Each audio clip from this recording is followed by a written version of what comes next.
So throughout Unit 5, we're going to talk about money in the economy, and that might just be money in general. It might be the money supply, how money applies within international trade and foreign exchange, or within banks. But we're going to start off by looking at money within the government. So as you may or may not know, the government every single year collects money through taxes, and then they have to spend that money in some way. Now, whenever they choose to spend their money, they first must make a budget. Just like you or I might make a budget whenever we have to decide how we're going to spend money, the government has to do that as well. And they do this across a planning period known as the fiscal year. So the fiscal year is a 12-month period, obviously a year, but this fiscal year runs from October 1st to September 30th. So really what happens in this planning process is that the president, through his office of the Office of Management and Budget, submits a proposal to Congress, and this must be done by February 1st. So what that means is for the fiscal year of 2021, the president must submit this proposal by February 1st of 2020. And then the Congress would have the rest of the year up until October 1st in order to go through, make changes, decide where we're going to move monies, where we're going to put monies, who's getting what over the course of the next couple months. Now, they must do this by October 1st, or we have what we call a government shutdown. And that doesn't mean like the government completely stops and ceases to exist and we have anarchy. What it really means is that we start to operate at absolute minimal levels until we come to some sort of resolution. But we can see that they do take this budgeting process very seriously because every single year we have to decide where is money going. So let's take a look at the budget, the plan for the fiscal year of 2021. As you can see, they budgeted for $4.8 trillion of spending. $4.8 trillion. So let's see. This is kind of divided up into three different parts.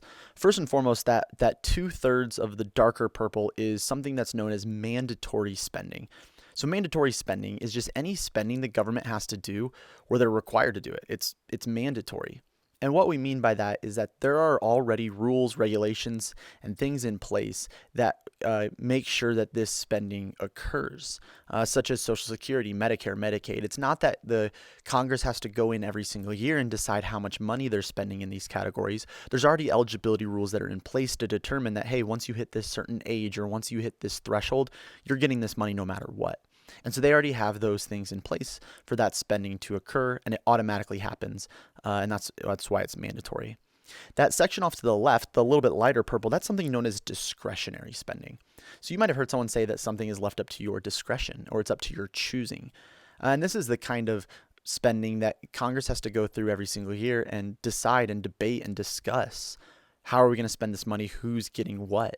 And so obviously the biggest part of this is the military, because we could spend $0 on military, but obviously that's not really a good idea. And they go back and forth and discuss and debate how we're going to be spending this money in this area, as well as other areas, such as certain organizations and groups who might be getting money from Congress. And then we have that little piece of pie at the top. That's actually interest, and that's interest on debt. So whenever the United States government has to borrow money, and whenever they pay that money back, they pay it back with interest. And so those interest payments that they make in addition to paying back the loan, that actually comes out of the budget as well. And so you can see about $378 billion worth is budgeted for the fiscal year of 2021. Now this is our budget. This is how we would spend the money, but where do we get the money? And as you guys probably know, we get the money through taxes. And so whenever we look at our revenues, the projected revenues for the fiscal year of 2021 is $3.8 trillion. And about half of this comes from individual income tax. So individual income tax is that tax that you guys think of whenever you check your pay stub from work and it says that you have money taken out in tax. That is income tax. Most of the government's tax comes from individual income tax. This is a progressive tax system, and what that means is the more money you make, the higher percentage of your income you're going to pay. And we'll talk a little bit more about that in the future as well. But individual income tax, like we said, is what we think of too whenever we think of, tax day, April 15th, right? That's the day where we kind of reconcile, make sure that we paid all of our taxes we were supposed to throughout the year. And if not, we can either have to pay more money or maybe we get a refund if we overpaid, right? That next section we see is payroll taxes. And so payroll taxes are other taxes that are collected specifically for things like Social Security, healthcare, Medicare, Medicaid, and unemployment benefits. And so this comes out in your paycheck, and you might see it as like FICA. You might see it come up as specifically as Social Security or some of those other categories, but these are additional taxes on top of your individual income taxes that you would pay. And then we also have corporate income tax. Corporate income tax is income tax that businesses pay. And then we have that other category, and this can include a number of different kinds of taxes. Excise taxes, maybe like a tax that's put on like alcohol. Maybe it's the estate tax. It could be something like that. And so there's a lot of other little taxes that we might see tossed into that other category. But whenever we look at this budget, what we have to consider is, well, we typically try to spend as much money as we make, right? But as you might have noticed, the amount of money that the government was planning to spend was a lot higher than the money that they were bringing in the year. And we'll talk about that more as we go. But really, if we think about it, if you were to spend exactly as much money as you brought in, we would call that a balanced budget, where the amount of money you bring in, your revenue, is equal to your spending. Now, that rarely ever occurs within the United States government. Typically, what we do is something called a budget deficit. We typically run a budget deficit. That's where our revenue, the amount of money we bring in, is less than what we spend. So we're spending more money than we make. On the other hand, we could have a budget surplus. A budget surplus is wherever we're making more money than we're spending. We have leftover money after we pay for everything in our budget. And this doesn't happen all that often either. The most recently, though, it did happen for 4 consecutive years, 98, 99, 2000, and 2001. But for the most part, the United States runs a budget deficit. And so let's take a look at what that looks like with our current plan for 2021. Now, one thing I want us to be aware of is this is pre-COVID estimates. So things changed once COVID hit. These numbers got moved around a little bit. But remember, we said that the government had budgeted about $4.8 trillion and had budgeted for, or had planned for, revenues of $3.8 trillion. So what we find out is when we do the math here, we have a deficit of $966 billion. And that's because the budget, our spending, is greater than what our revenue is going to be. Now, what we would refer to this as is deficit spending. And deficit spending is just the act of running a budget deficit. Now, this is different from our debt because our debt is the total amount that has been borrowed and that the U.S. government still owes. So really the big difference here is that years of deficit spending lead to a national debt. And so what we really mean is that deficit spending is, hey, in this single year, we're spending more than we made. And as we pile up years and years of deficit spending, that results in this pile of debt. So debt is the total amount that we have of money that we owe after years and years of deficit spending, upon which we have to borrow in order to make up for that deficit. So let's think about our national debt. Again, this is pre-COVID. But the current debt right before COVID was $24.7 trillion. Now, to whom does the government owe money? And a lot of times people are like, oh, we owe money to China. We owe $24 million to China. And, that couldn't be further from the truth. We do owe money to foreign investors, but really it's actually less than a third of our debt actually is toward foreign investors. And we have to consider that these are investors. What they're doing is that they look at the United States and they say, hey, listen, I'm willing to take on debt from the United States. I mean, it's essentially an IOU from the U.S. that they could cash in on and get paid back from the United States with interest. It's seen as a very safe investment.